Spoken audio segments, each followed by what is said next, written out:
भारत का कितना आदमी बाहर है कि सरकार को पता है कि नहीं है? एकदम आराम से पता है। पहले तो मान के चलिए मैनुअल होता था, अब तो कंप्यूटराइज हो गया। सरकार के पास एक ऐसा सॉफ्टवेयर है, जैसे आप कहीं होटल बुक किए, टिकट बुक किए, ट्रेन में बुक किए, जहाज में बुक किए, बैंक अकाउंट खुलवाए, कहीं खाता खुलवाए, सिम कार्ड खरीदे, कुछ खरीदे, अभी आप कहाँ है तुरंत बता। टेक्नोलॉजी आने से घाटा भी है कि जितनी सरकारी एजेंसी टेक्नोलॉजी पे इतना हैविली डिपेंडेंट हो गई कि आप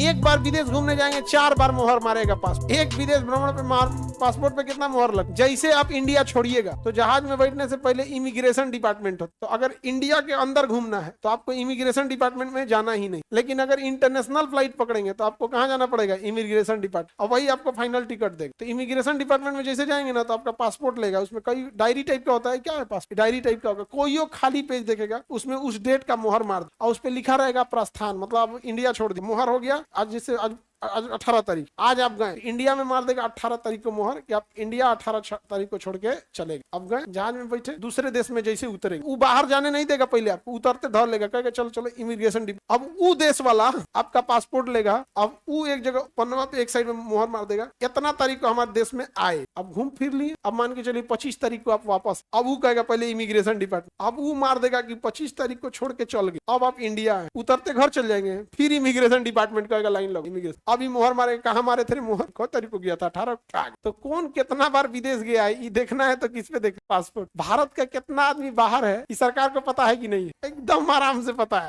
पहले तो मान के चलिए मैनुअल होता था, अब तो कंप्यूटराइज हो गया है। अब तो स्कैन करके बता देता है कि आप गए भारत छोड़ के, कब आएंगे सब पता है सरकार। इमिग्रेशन डिपार्टमेंट सब बता दे। हाँ, इंडिया के अंदर घूमते रहिएगा तो पता है, लेकिन ऐसा भी नहीं है। सरकार के पास एक ऐसा सॉफ्टवेयर है, नेट ग्रिड करके है, वो आप किस एयरपोर्ट पे जैसे आप अपना आधार स्कैन करेगा, टिकट करेगा, सरकार के नेट ग्रिड पे चल। ये आदमी पटना एयरपोर्ट पे अभी सिक्योरिटी क्लियरेंस किया है। जैसे टिकट कराएंगे ना अपना, तो टिकट के लिए पहला आपका क्या चाहिए? आधार। टिकट के लिए आधार।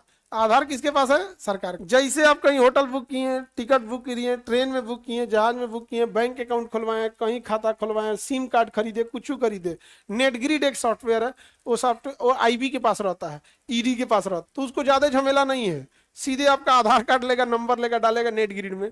अभी आप कहाँ हैं तुरंत बता, नहीं समझे? लेकिन मोबाइल बंद कर देंगे तब। टेक्नोलॉजी आने से घाटा भी है कि जितनी सरकारी एजेंसी टेक्नोलॉजी पे इतना हैविली डिपेंडेंट हो गई कि आप बस अब टेक्नोलॉजी से छोड़ के बाहर निकल जाइए, आपको पकड़ नहीं। क्यों हैविली डिपेंडेंट है? किससे?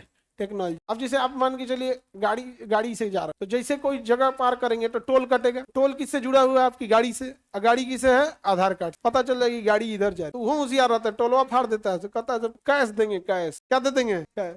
तो दिल्ली में घुसने जाइएगा तो कैश लेवे नहीं करे, करना बंद, कैश यूपीआई करिए। अब जैसे यूपीआई करेंगे, यूपीआई किससे जुड़ा है? अकाउंट से। अकाउंट जुड़ा है आधार से, आधार जुड़ गया नेट ग्रिड से। घुमा फिरा के आपको किसमें लाएगा? Net grid. हाँ, दूसरे का अकाउंट रहेगा तो बच जाएंगे।